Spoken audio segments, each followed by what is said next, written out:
प्रयत्न केला. तसेच मी आदिवासी आहे ह्याची ओळख मला नक्की पटली की आदिवासी कसा असतो. म्हणजे सगळ्या भागातून सगळ्या क्षेत्रातून जे माहिती भेटली त्याच्यातून नक्की आदिवासी काय असतो. म्हणजे जुन्या जमान्यापासून म्हणजे ज्या रूढी चालत आल्या त्यापासून आतापर्यंत आदिवासींची म्हणजे कसे चेंज होत गेले, पुढे कसे होतील परत याची जाणीव झाली. तसेच गेल्या 5 दिवसापासून इथे जी शिबिर झाली आहे त्या शिबिरमध्ये खूप काही विचार घेण्यासाठी होते. अनेक बहिणींनी भावांनी त्यांचे विचार मांडले आणि ते आत्मसात करून घेणे हीच आपल्यासाठी मोठी गोष्ट आहे. आपली आदिवासी संस्कृती कशी निर्माण झाली, कोणकोणत्या नवीन संकल्पना, त्यांचे सण वगैरे, आपल्या मॉडर्न जीवन पद्धतीमध्ये आपले सण कुठेतरी आपली संस्कृती ऱ्हास होताना दिसतो आणि इथे आल्याने ही संस्कृती जी ऱ्हास पावत आहे ती पुन्हा एकत्र कशी येईल, ती एकत्र आणता कशी येईल यासाठी नक्कीच प्रयत्न करेन मी, असं मला वाटते. कारण काल मी ऐकलं त्याच्यामुळे मला कळलं असं की किती महत्त्वाची संस्कृती आणि त्याचं महत्त्व पण इथे आहे. त्याच्यामुळे मी स्वतःला प्रयत्न करेन पप्पांकडून गाणी शिकून घेईन. म्हणजे ॲडमिशन किंवा मुलांना ज्या इन्फॉर्मेशनची गरज असते पुढच्या शिक्षणासाठी त्यांची ॲडमिशन वगैरे किंवा आपल्याला ज्या सोयी भेटतात, कोणती कॉलेजेस वगैरे चूज करायची वगैरे सगळी, तर डिग्री किंवा 12वी नंतर, तर त्याची सगळी इन्फॉर्मेशन अशा वेबसाईटवरती असेल की ज्याच्यातून म्हणजे त्यांना आवश्यक असलेली माहिती ते घेऊ शकतात. तसेच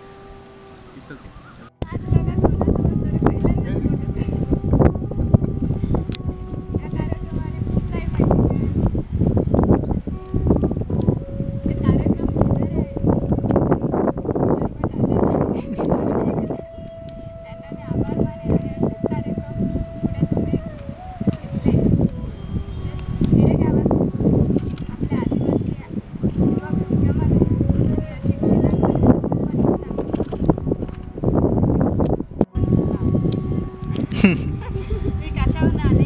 5 दिवसाचा कार्यक्रम खरोखरच खूपच सुंदर होता. सगळ्यांकडनं काय काय शिकायला माझं नाव मिनल घाटाळ, मी नालासोपारा इथे राहते. मी फर्स्ट इयर BComला आहे आणि बेसिकली आता इथे 5 दिवसाच्या कार्यक्रमामध्ये मी आली तर मेन गोष्ट म्हणजे हे समजलं की ट्रॅव्हलिंग किती कठीण असते तुमच्या प्रायव्हेट व्हेकलशिवाय. जो आपला 5 दिवसाचा अनुभव होता तो विकासने सांगितला. साधारणपणे त्याच प्रकारचा माझा आहे. पण मी पहिल्या दिवसापासून जेवढ्या लोकांनी मार्गदर्शन केलं तेवढ्यांचं असं म्हणजे एक मोबाईलवर म्हणजे त्याचं रेकॉर्डिंग केलं आणि ते सतत म्हणजे मी नेट इतरांना हे ऐकायला देईन किंवा त्याच्याबद्दल सांगेन, त्यांना ऐकावेन मी. आणि आदिवासी विकास प्रकल्प अंतर्गत हे प्रशिक्षण घेतलं. त्याच्यानंतर त्या प्रशिक्षणा इथूनचा एक्सपिरियन्स तर माइंड ब्लोईंग होता. म्हणजे बेसिकली म्हणजे फर्स्ट ऑफ ऑल कल्चरचं माहिती पडलं. कारण मी जिथे राहते तिकडे सगळे ब्राह्मण आहेत म्हणून मला ते तिथून आदिवासीचं हे काय ते माहीत नाही. आणि मेन म्हणजे सगळं डान्स आणि त्या 45 ज्या आपल्या जमाती आहेत जाती आहेत आदिवासीच्या त्या मला पहिलून त्या समजल्या. आणि मेन गोष्ट म्हणजे हे की काहीतरी असं आदिवासी म्हणून असं काहीतरी मोठं घडते असं वाटते. म्हणजे जरी ते छोट्या प्रमाणात असेल की किंवा 20% होत असेल आपल्या समाजात, तरी पण ते मला असं वाटतं की केवढं डेव्हलपमेंट होतं. म्हणजे एवढं हे होतं आहे, म्हणजे एवढे प्रोग्राम्स होत आहेत, एवढे संघटना आहेत, त्याच्यात एवढी लोकं 10th 12th तरी कम्प्लीट केलं आहे, एज्युकेटेड तर आहेत. ग्रामसेवकचे दप्तर सरपंच त्याच्यामध्ये ते हे चित्र बदलावं असं त्यांना पण वाटलं. त्यांनी त्यांचे अनुभव आमच्याकडून शेअर केले. हे अनुभव त्यांचे आपले हे चित्र बदलण्यासाठी आदिवासी रिपीट ॲक्शन.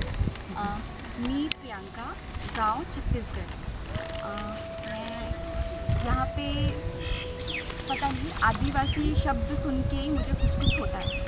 तो सिर्फ वही शब्द को जानने के लिए कि छत्तीसगढ़ के आदिवासी, महाराष्ट्र के आदिवासी, उनमें कितनी समानता है, कितना अंतर है, कल्चर कितना स्ट्रॉन्ग है, कल्चर में वहाँ के लोग कितने जागरूक हैं, हम लोग को कितना जागरूक होने की ज़रूरत है. सिर्फ यही सब चीज़ें जानने के लिए मैं यहाँ पे आई थी आप लोग के महाराष्ट्र में नहाने में. तो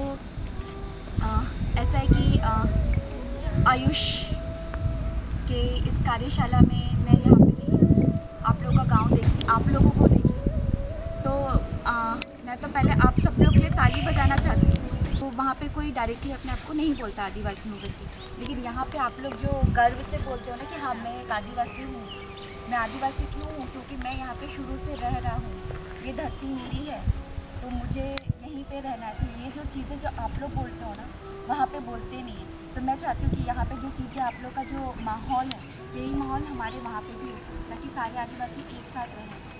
कि हम आपण इथे म्हणजे आहोत म्हणून आपण आदिवासी गर्व असं नावाने असं आपल्या वाटतं का मी आदिवासी तर खूप छान आहे असं वाटतं, पण खरंच आम्ही मित्र वगैरे चर्चा करतो म्हणजे आदिवासी समाजाविषयी, परंतु इकडे येऊन म्हणजे आदिवासी समाज कोणते म्हणजे एखादा माध्यम विखरलेला आहे असं, तर परत तो एका धाग्याने कसा एकत्र बांधता येईल याविषयी मला ही कल्पना अधिक आवडली.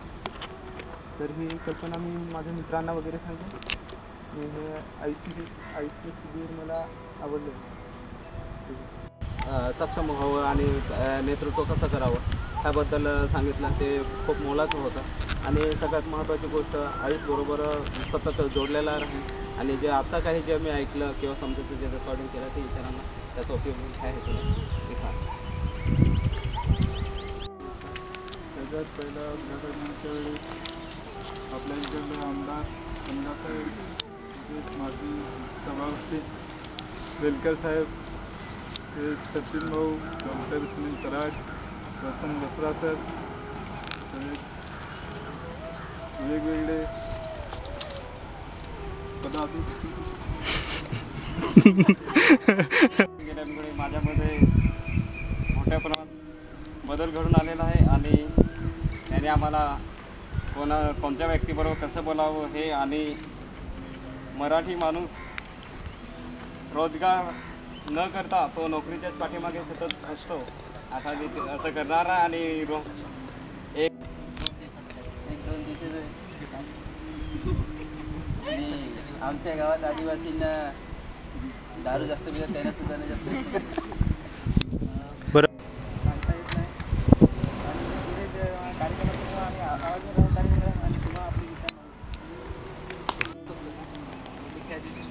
मोठीच केली की मी इंग्लिशमध्ये ते असं वाचत होतो आणि थांबून वाचत होतो, पण केला प्रयत्न तेव्हापासून थोडंसं. पण ड्रामा वगैरे काय असं काही जास्त गोष्टीमध्ये भाग नाही घेतला. त्याच्यानंतर एज्युकेशन मनात एक वाटायचं काहीतरी करायचं कॉलेजला असताना पण तेच वाटायचं बोललं तर पाहिजे, बोलायला तर मला येत पण बोललं तर पाहिजे. स्टेजने आपले आदिवासी नृत्य वगैरे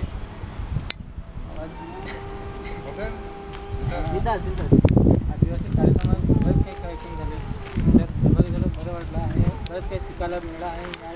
सगळे मिळेल पण मध्ये अनुभव वेगळेच मिळाले. तर जे काही दिले सगळ्यांचे मध्ये जे विचार व्यक्त केले ते वेगवेगळेच आहे आणि ते घेण्यासारखेच आहेत सगळ्यांचे. त्याशिवाय आपला विकास तर कधीच होणार नाही.